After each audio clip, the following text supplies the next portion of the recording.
Anda kembali menyaksikan Bukan Perempuan Biasa, tentunya masih bersama Kak Lia. Ya. Ya, berbicara tentang aktivitas yang sangat padat, mobilitas yang begitu tinggi ya, sebagai perempuan ya, pasti ini mungkin kadang-kadang nih, kadang capek, kadang punya unek-unek seperti itu. Itu gimana sih suka dukanya sebagai seorang aktivis, pendamping, fasilitator, organisator, itu gimana suka dukanya Kak Lia? Iya, jadi ya banyak suka banyak dukanya. Iya, kalau sukanya itu ya banyak berteman dengan orang-orang, Aha. dikenal-kenal sama pejabat, misalnya dengan bupati, dengan dinas, bisa komunikasi dengan WA, itu kan hal yang luar biasa kalau kemudian kita Betul bisa sekali. seperti itu. Tapi dukanya banyak juga. Apa tuh dukanya Kak? Nah, dukanya salah satu yang biasa sedikit mengiris hati, misalnya ada kegiatan yang harus dilakukan tapi kemudian bersamaan dengan kepentingan keluarga. Misalnya harus bawa anak ke rumah sakit, Betul, betul. harus misalnya memperhatikan suami lebih itu, tapi kemudian harus sudah terjadwal juga agenda, lalu tiba-tiba anak panas harus dibawa ke rumah sakit. Nah, Hajatan juga kali ya Bu? iya, Ya? hajatan, banyak hajatan yang kemudian kalau sudah teragenda yang mestinya hajatan itu kan tempat-tempat ngumpul dengan keluarga, Silaturahmi, iya, ya, silaturahmi betul. dengan keluarga. Tapi pas hajatan lalu kita punya agenda di tempat lain, saya tidak ikut lagi hajatannya. Biasa di WA sama keluarga, tidak pernah datang di hajatan, bahkan arisan yang sudah dibentuk untuk ketemu-ketemu dengan Rasanya keluarga. nggak enak atau malu begitu Iya, ya Kak ya? rasanya tidak enak dibilangin sama keluarga, hanya memperhatikan aktivitas lain, tapi tidak ketemu dengan keluarga. Kadang ada juga istilah Kak ya, kalau orang Makassar bilang pala gitu. Iya, Nah, karena pala nabu korkot. gitu ya. Iya, pergi arisan saja sudah sepakat dibentuk untuk pertemuan dengan keluarga, jarang diikuti karena ada beberapa agenda yang bersamaan. Nah, Kalau untuk temuan-temuan yang ada di lapangan, pengalaman-pengalamannya seperti apa?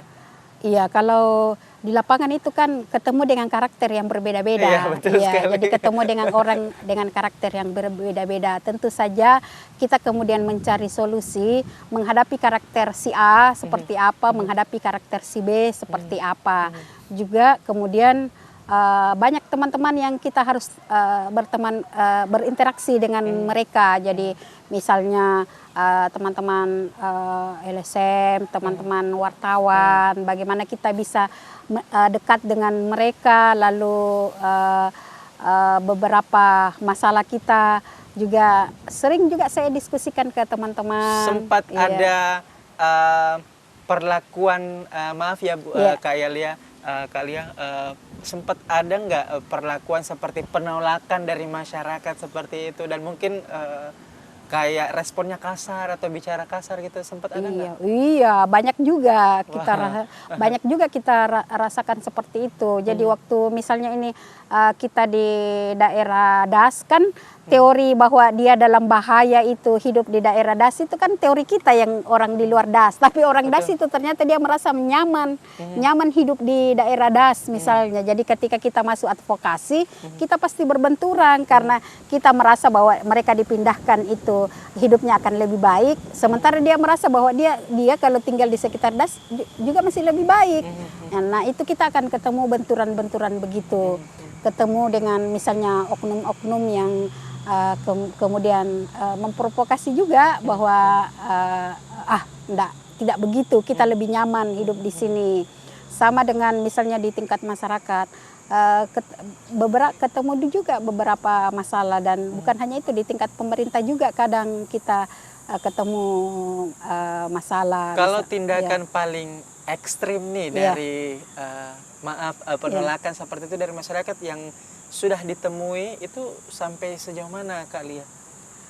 Ya, maksudnya yang ekstrimnya itu kan kalau misalnya disuruh pindah. Ini kan salah satunya misalnya mau penataan kawasan, itu ekstrimnya kan mereka disuruh pindah. Nah, kalau mereka tidak pindah, itulah yang kemudian panjang prosesnya kita lakukan. Tapi selalu kita mengedepankan kata Pak Bupati gua humanisasi. Jadi kita mengedepankan hati, membujuk dengan hati. Nah, pengalaman kalau pendekatan kita dengan hati itu proses dan masalah-masalah yang terjadi lebih cepat clearnya dibanding menggunakan otot dan panas-panas. Jadi selalu kita jadi sabar mengedepankan hati. Jadi saya sih selalu berprinsip bahwa tidak ada sesuatu yang tidak bisa diselesaikan kalau punya strategi. Jadi saya selalu dengan teman-teman mengatakan bahwa kita mau kita bisa.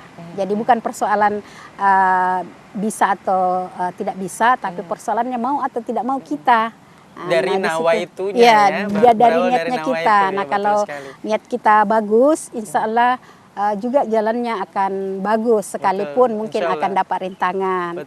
Tapi endingnya pasti bagus lah kalau menurut saya, kalau diikuti dengan semangat yang kuat untuk bisa berhasil dari apa yang kita ingin capai. Ya, nampaknya ini obrolan kita makin kesini makin hati ke hati gitu ya.